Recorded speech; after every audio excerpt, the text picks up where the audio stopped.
Hi friends, ಇದು ಬಸ್ಟೆಕ್ channel ಅಂತ. ಇದರಲ್ಲಿ ಇದು ಬಸ್ಪರ್ ಬಸ್ಪರ್ ಅಂತಾರೆ ಇದನ್ನು. ಇದು ರೆಡ್ ಫೇಸು, ಯೆಲ್ಲೋ ಫೇಸು, ಇದು ಬಂದು ಬ್ಲೂ ಫೇಸು. ಮತ್ತು ಇದು ಸಿ ಟಿ ಅಂತಾರೆ, ಸಿ ಟಿ ಕರೆಂಟ್ ಟ್ರಾನ್ಸ್ಫಾರ್ಮರ್ ಅಂತಾರೆ ಇದನ್ನು. ಇದು ರೆಡ್ ಫೇಸು, ಯೆಲ್ಲೋ ಫೇಸು, ಇದು ಬ್ಲೂ ಫೇಸು. ಇದರಲ್ಲಿ P1 P2 ಅಂತಿದೆ. P1 ಅಂದರೆ ಇನ್ ಕಲರು, P2 ಅಂದರೆ ಔಟ್ ಗೋಯಿಂಗ್.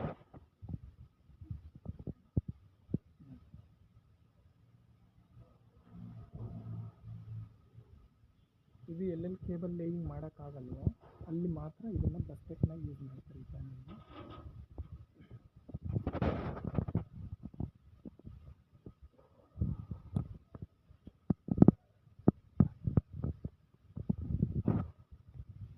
ಇದು ನಮಗೆ ಎಷ್ಟು ಮೀಟರ್ ಲೆಂತ್ ಬೇಕೋ ಅಷ್ಟು ಮೀಟರ್ ನಾವು ಸೈಟಲ್ಲಿ ಹೋಗಿ ಸೈಜ್ ತೊಗೊಂಬಂದು ನಾವು ಇದನ್ನು